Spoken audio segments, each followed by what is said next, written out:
Taong 1989, Kabangkalan, Negros. Itong mga panahong ito, kasalukuyang naghahanda ang grupo nila Manong Buti papunta ng Negros. Nakatanggap kasi sila noon ng ulat sa negosyante ukol sa paparating na misyon na kanilang gagawin. Dahil sa nagkakaubusan na sila noon ng salapi, kaya na may wala nang nagawa sila Manong Buti kung hindi ang sumunod sa negosyante. Aminado kasi sila noon na maliban sa perang binibigay ng kanilang pinagtatrabahuhan, wala na silang ibang mapagkukunan. Sa pagsapit ng itinakdang araw ng pagbabalik ng negosyante, maigi nang inihanda ni Manong Buti ang kanyang grupo. Sinalubong nila ito sa pintuan ng kanilang bahay nang sa gayoy matuwa naman ito kahit papaano. Magandang umaga ho. Pasok po kayo. Bungad na wika ni Manong Buti. Kayo bakit tuwa na ako punta? Hula ko, lala kayo pela, no? Pabirong sagot naman ng negosyante. Nang marinig ito nila Manong Buti, hindi nila napigilan ang kanilang mga sarili na mapangiti. Bagaman biro ang sinabi ng negosyante, alam nilang totoo ang sinasabi nito. Ilang minuto pa ang lumipas, doon na nga sila tumungo sa sala upang mapag-usapan ang kanilang susunod na misyon. Buti kayo kinig Ako sagap balita tungkol kayamanang Kabangkalan Negros. Kayo punta ron. Kunin nyo gintong korona na santo. Ito nakabaon sa bundok. Kayo wag alala. Meron ako mapa. Kayo di maliligaw. Wika ng negosyante. Matapos itong sabihin ng negosyante, bigla namang nanlaki ang kanilang mga tenga tungkol sa inilahad nitong kayamanan. Animoy kahit hindi pa sa kanila noon na ilalahad ang kabuuan ng kanilang misyon, nais na nilang tumungo sa lugar ng Negros. Sa pagpapatuloy ng paglalahad ng negosyante ukol sa kanilang gagawin, animoy wiling-wili na silang tumungo sa lugar na yon. Ayon sa negosyante, ang gintong koronang kanilang kukunin kasamang nakabaon ng isang galyong nakahimlay sa kabundukan ng Kabangkalan. Walang nakakaalam kung papaano nakarating ang galyo na yon sa bundok, sa kadahilan ng lahat ng taong nakakaalam sa istorya nito, tuluyan ng namaalam sa mundo. Dagdag pa ng negosyante, nasagap niya ang balitang yon sa isa niyang kaibigang pinamanahan ng mapa ng namayapang kamag-anak nito. Matapos itong mailahad sa kanya, doon na ito nagkwento ukol sa mga bagay na kanyang nalaman sa gintong korona ng santo. Kapag kayo swerte Buti, nakuha nyo korona kasama santo. Masyado yo gumagawa milagro, kaya kayo ingat kapag hawak nyo to sa iyong mga hihilingin. Wika ng negosyante. Paano nyo nalamang milagrosong sangtong nakalagay doon? Hindi nyo pa nga yun nakikita. Nagtatakang tanong naman ni Manong Buti. Naku, ikaw wag ka na tanong Ako alam lahat. Ito pa una bayad. Kapag kayo nakuha, pinakuha ko. Inyo na ginto, kasama to. Ako wala pa doon. Santo at korona lang ang gusto ko. Sagot naman ng negosyante habang iniaabot ang 5 sobreng punong-puno ng salapi. Nang masipat naman ito ni Manong Buti, agad naman niya itong kinuha ng walang pagdadalawang isip. Ilang minuto pa noon ang lumipas, doon na naging seryoso ang kanilang pag-uusap nang tinalakay na ng negosyante ang panganib na maaaring makaharap ng kanilang grupo sa lugar ng Kabangkalan. Hindi naman gaanong delikado sa lugar na yon sa kadahilan ng mga mangkukulam at mambabarang lamang ang nakatira doon. Kapag nagawa na nila itong malusutan, mararating na nila ng walang kahirap-hirap ang lugar na kanilang hinahanap. Bago tuluyang umalis ang negosyante sa tahanan ni Manong Buti, maigi nitong itinuro sa kanila ang eksaktong daraanan sa mapa. May mga palatandaan din umano sa bundok na maaaring makapagturo sa kanila ng eksaktong pinaglalagakan ng milagrosong santo. Matapos nitong maipaliwanag ang lahat-lahat, nabigyan naman noon ng kaliwanagan ang isipan ni Manong Buti ukol sa kanilang misyon. Bagaman marami pa siyang katanungan sa kanilang gagawin, hindi na niya ito pinag-aksayahan ng oras sa kadahilanang ang mahalaga lamang para sa kanila makuha ang salaping kanilang inaasam. Sa pagsapit ng gabi noong mismong araw, maiging pinag-aralan ni Manong Buti ang ibinilin sa kanilang mapa. May nararamdaman kasi siyang kung anong bagay roon na para bang merong nakatagong sikreto sa mapang yun.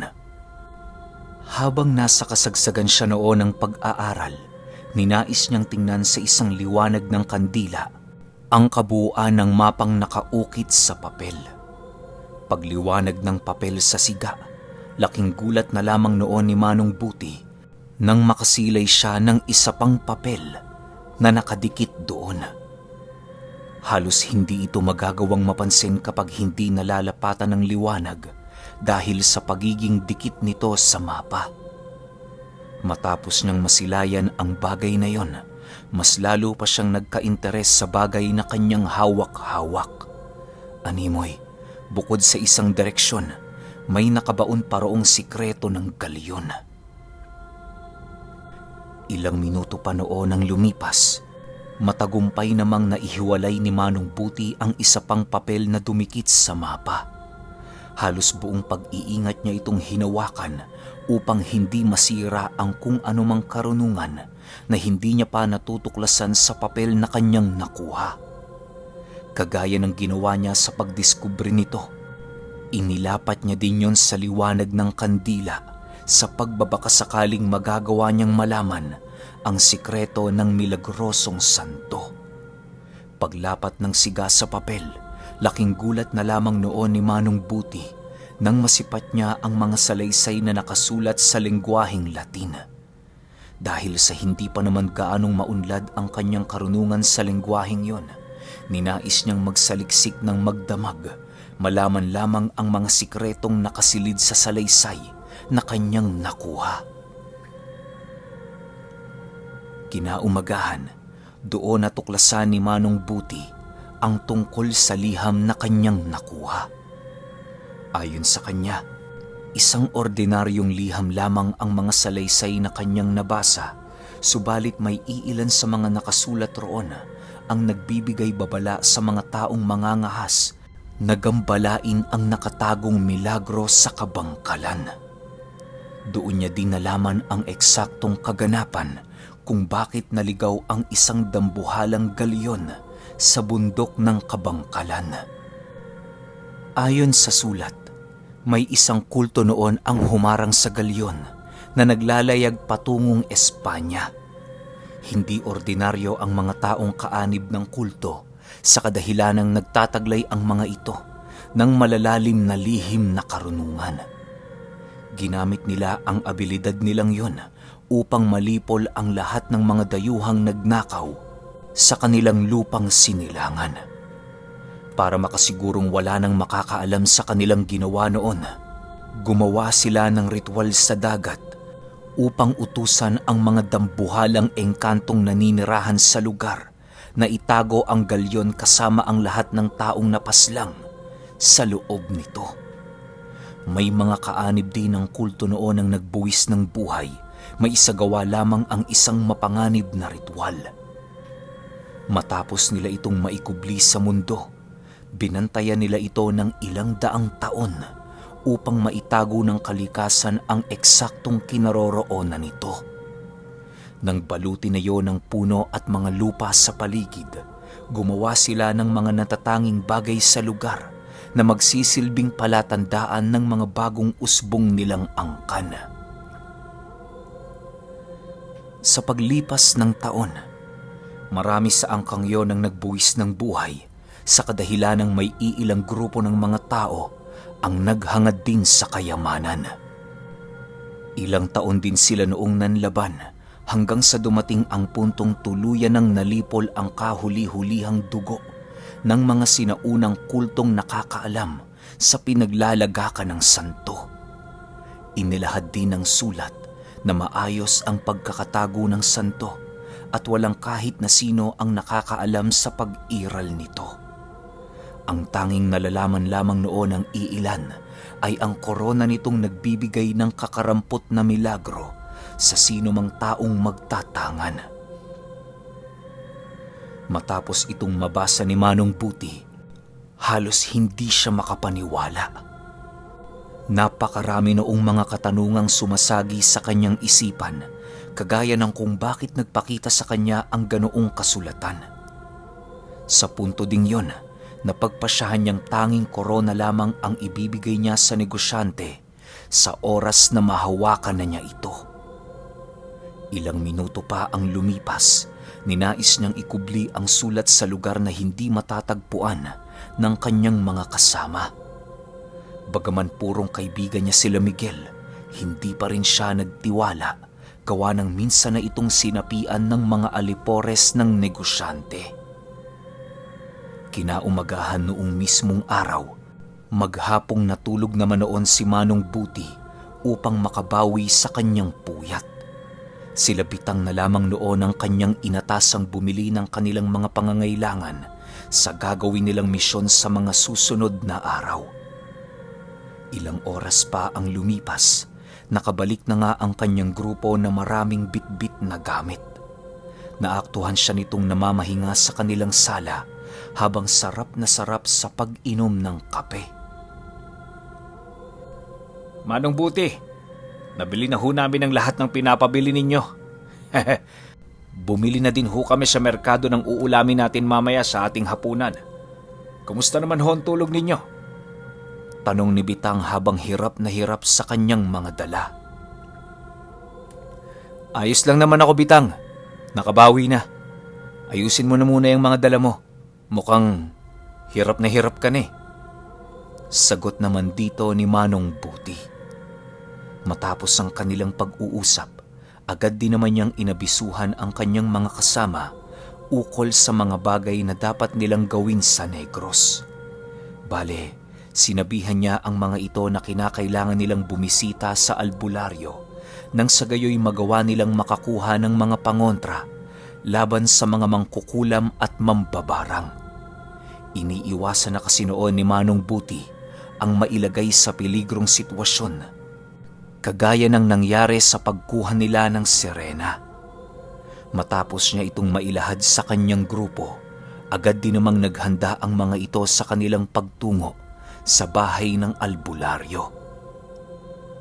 Pagtungtong ng hapon noong mismong araw, dahan-dahan na nilang binagtas ang daan patungo sa bahay nito. Pagdating nila doon, bumungad naman sa kanila ang matanda na abalang-abala sa pagbibinyag ng kanyang mga halaman. Oh, Buti, napadalaw ka. Bungad na wika ng matanda nang makita sila nito. Oo nga po eh. May kailangan lang ho kasi kami sa inyo, Manong. Sagot naman ni Manong Buti. Nang marinig ito ng matanda, tumalikod yun sa kanila para tapusin ang kanyang naantalang trabaho. Matyaga naman noong naghintay ang grupo ni Manong Buti na matapos ito sa kanyang ginagawang pagdidilig. Ilang minuto pa ang lumipas, agad naman yung humarap sa kanila at kasabay nito ang pagwika niya ng, Agimat naman ba ang kailangan ninyo? Kung agimat, pasensya na kayo dahil naubusan na ako.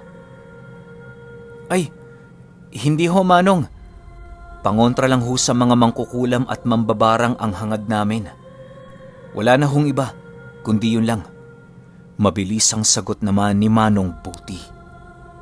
Matapos itong marinig ng matanda, ngumisi lang naman ito habang dahan-dahang tumatayo. Sa puntong yon, napagtanto naman ni Manong Buti na meron ito ng mga bagay na kanilang hinahanap. Pagpasok nila sa kubo ng matanda, pinaupo muna sila nito sa mga silya habang kinukuha ang mga bagay na kanilang nais. Nananatiling walang imik na manoon ang kanilang grupo. Gawa ng matyaga nilang hinihintay ang matanda sa pagbalik nito. Ilang minuto pa ang lumipas, tuluyan na ngang lumabas ng silid ang matanda at kasabay nito ang pagsilay nila Manong Buti sa mga daladala nitong langis na nakasilid sa garapon. May iilan din yung talandrong hawak na mabisang pansalag ng kahit na anong kapangyarihan na nagmumula sa mga mambabarang. Pasensya na, Buti. Ito na lang ang natira. Habay, talandro at langis kontra kulam na lamang ito. Huwag kayong mag-alala. Sapat na ang habay at talandrong ibibigay ko sa inyo para makontra ang mga kulam at barang na maaaring dumapo sa inyong katawan. Dobleng pag-iingat lamang, Buti, dahil hindi lahat ng karunungan sa pangbabarang at pangkukulam kayang salagin ng mga gamit na ito. Wika ng matanda. Dagdag pa nito, kinakailangan nilang palaging dasalan ng mga gamit na yon upang patuloy na manatili ang lakas ng bisa ng mga ito.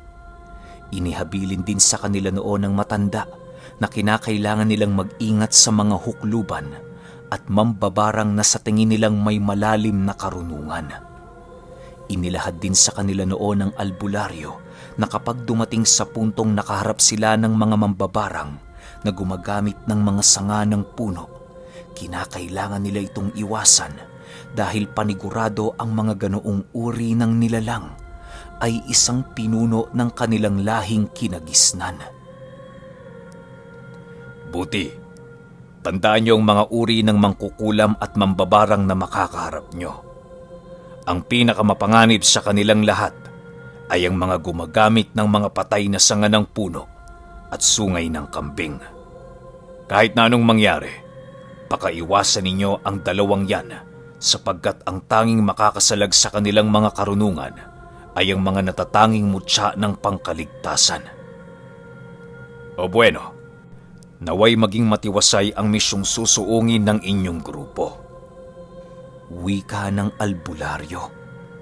Matapos itong mailahad ng matanda, halos hindi naman magawang makasagot ng grupo ni Manong Buti dahil sa labis na pagkagulat. Animoy kahit hindi na nila sabihin noon sa albularyo ang kanilang gagawin, kusa na nitong nalalaman. Ilang minuto pa ang lumipas, doon na nga isinigawa ng albularyo ang paglilinis ng mga talandro at mga habay na kanyang ibinigay. Kinakailangan niyang gawin ang bagay na yon upang masigurong hindi tatalikuran ng mga gamit sila Manong Buti sa oras ng kagipitan. Maaari kasing ang mga habay at talandro ay nananatiling tapat sa mga taong minsang nangalaga sa kanila. Dahil sa tagal ng proseso ng paglilinis noon ng matanda, kaya na may inabot sila ng dilim sa bahay nito. Nang mapagtanto nila Manong Buti na masyado ng malalim ang gabi, napagpasyahan na nilang doon na muna manatili hanggang sumapit ang umaga. Hindi naman ito tinanggihan ng matanda sa kadahilan ng hindi na iba para sa kanya ang grupo ni Manong Buti. Ilang oras pa ang lumipas, nananatili pa rin silang naghihintay sa pagtatapos ng ritual na ginagawa ng albularyo. Sa pagkakatanda niya, nasa alauna na noon ng madaling araw nang matapos ito sa kanyang ginagawa. Kitang-kita din nila ang pagod at labis na pagkagutom noon ng matanda, gawa ng ilang oras din yung naging abala sa kanyang ginagawa. Ang tanging naisip na lang noon ni Manong Buti para makabawi sa albularyo ay ang bigyan yon ng salaping matutustusan ang kanyang pangangailangan. Buti, tapos na ito. Suotin niyo to at huwag niyo nang huhubarin. Tandaan ninyo, alayan niyo sila ng dasal sa oras ng 9:00 ng umaga at 6:00 ng hapon. Huwag niyo yang kakalimutan. Wika ng matanda. Sige ho, Manong. Kami na hong bahala rito. Marami pong salamat. Sagot naman ni Manong Buti. Matapos ang kanilang pag-uusap, agad din naman sila noong natulog dahil sa puyat. Halos wala na sila noong pakialam kahit saang lugar man sila madatna ng umaga. Kinaumagahan, maaga pang nagpaalam noon ang grupo ni Manong Buti sa albularyo. Manong, pasensya ka na dito ha. Ito lang ang kaya naming maibigay sa'yo eh. Alam kong hindi yan sapat na kabayaran sa inyong sakripisyo. Hayaan nyo, kapag nakaluwag-luwag kami, dadagdagan na lang namin yan. Wika ni Manong Buti. Huwag mo nang alalahanin ang bagay na yan. Bilang albularyo, isa yan sa mga tungkulin kong kailangan gampanan. O siya, mag-iingat kayo, Buti. Sagot naman ng matanda. Matapos ang kanilang pag-uusap, hindi na din nagtagal ang grupo nila Manong Buti sa bahay nito. Pagdating nila sa kanilang tahanan, agad naman nilang isinaayos ang kanilang mga gamit na siyang pangunahing kinakailangan nila sa kanilang paglalakbay. Inaasahan na kasi nila noon na sa mga susunod na mga araw ang kanilang pagtungo sa lugar ng Negros. Bagaman hindi sila pamilyar sa lugar, panatag naman sila kahit papaano dahil may kakarampot na silang kaalaman ukol sa lugar na kanilang pupuntahan. Ilang araw pa ang lumipas, dumating na nga ang pinakahinihintay ng kanilang grupo. Nang malaman nilang aalis na ang kanilang sasakyan patungong Negros, dali-dali naman sila noong tumungo sa terminal. Bagaman hindi nakapagpaalam noon ang iilan sa mga kasama ni Manong Buti, wala na itong nagawa kung hindi ang umalis ng walang pasabi. Kampante naman ang mga ito sa kadahilanang nasa isipan na nila noon na walang masamang mangyayari sa kanilang paglalakbay. Habang nasa kasagsagan sila noon ng biyahe, may iilan silang nakasabay na patungo rin sa kabangkalan. Ang ginawa naman noon nila Manong Buti, kinausap nila ito ng mga bagay na tungkol sa lugar para naman mas lalo pa silang maging pamilyar. Ginawa din nila noon ang lahat ng maiisip nilang pamamaraan para makuha ang loob ng mga ito na siyang magagamit nila sa kanilang gagawing misyon. Sa pagpapatuloy ng pakikipag-usap doon nila Manong Buti, napag-alaman nilang minsan na ding naging biktima ang mga ito ng kulam sa lugar. Doon inilahad ng mga panauhing yon ang tungkol sa isang matandang nagkukusang lumapit sa mga dayo para humingi ng kung ano-ano, kagaya ng salapi, gamit, pera at kung ano pang maisipan ito. Kapag binigyan mo naman umano ito ng kanyang nais, hindi ka pa rin ito sasantuhin sa pangungulam.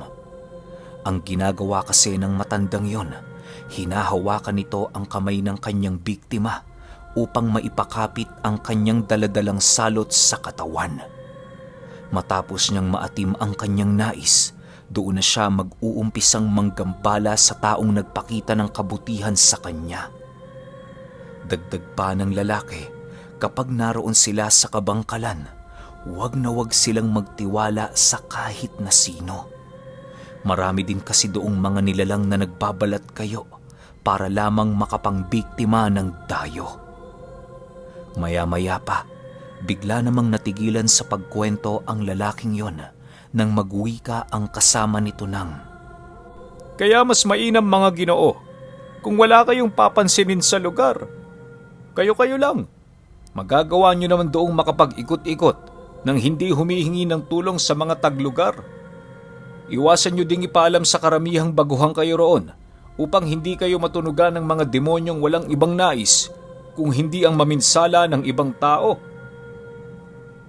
Matapos itong marinig ni Manong Buti, pilit naman niyang tinandaan ang sinabi nito bilang isa sa mga paghahanda pagdating nila ng Negros. Kahit hindi nila kilala ang lalaking yon, ninais nilang maniwala sa kadahilanang wala namang mawawala kung susundin nila ang babala ng mga ito. Matapos nila noong mag-usap, agad din naman silang iniwasan ng lalaki na parabang merong nakatunog sa ginagawa nilang pagpapayo sa grupo ni Manong Buti. Nang mapagtanto nilang iniiwasan na sila nito, ninais na lamang nilang lubayan ng mga lalaki. Ilang araw pa ang lumipas, narating na nga nila ang dalampasigang kanilang tatawirin, makarating lang ng Negros. Bale, ilang araw din sila noong naghihintay sa lugar para lamang dumating ang bangkang kanilang sasakyan. Hindi naman noon naging mahirap para sa grupo ni Manong Buti ang pananatili, gawa ng nag-uumapaw ang kanilang dalang salapi. Habang hindi pa noon dumarating ang barko, ninais nilang mag-ikot-ikot sa lugar na kasalukuyan nilang kinaroroonan. Bumili din noon sila ng kanilang mga pangangailangan, kagaya ng mga pagkain at mga kasuotan. Bagaman galing Maynila noon sila Manong Buti, pinili nilang makibagay sa mga kasuotan ng mga taong orihinal na naninirahan sa lugar. Ginawa nila ito nang sa gayoy hindi sila matunugan ng mga tao pagdating nila ng Negros. Isang linggo pa ang lumipas, halos hindi naman magkamayaw sa tuwa sila Manong Buti nang malaman nilang papadaong na ang barkong kanilang hinihintay. Upang masiguro ang kanilang paglalayag, ninais nilang magbayad ng doble nang sa gayoy doon sila manatili sa isang magarang silid ng barko. Sa pag-alis ng barko sa daungan, halos hindi matumbasan ng kahit na anong bagay ang tuwa noon ng kanilang grupo.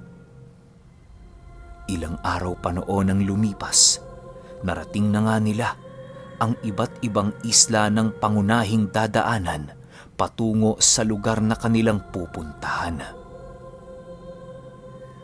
Habang papalapit sila noon, doon na dahan-dahan nilang nararamdaman ang kanilang mga kaba sa katawan. Bagaman nakahanda ang kanilang grupo, hindi pa rin nila maisantabi ang panganib na kanilang kahaharapin, maisagawa lamang ng maayos ang kanilang misyon. Sa pagpapatuloy ng kwento, doon na mag-uumpisa ang paghahanap nila Manong Buti sa milagrosong santo. Okay, hangas, panibagong adventure na naman. Ang tanong, ano kaya ang makakaharap nila sa lugar ng Negros dito sa Kabangkalan? Kasi alam ko, marami na akong kwento na dito nangyari, dito naganap tungkol sa mga aswang, barang. Parang bihira nga yung mangkukulam eh. Parang mas karamihan engkanto tsaka aswang. Pero malay natin, para di kayo mabitin, sunod kagad natin yung 15. Bigyan nyo lang ako ng ilang oras. Yun lang. Salamat.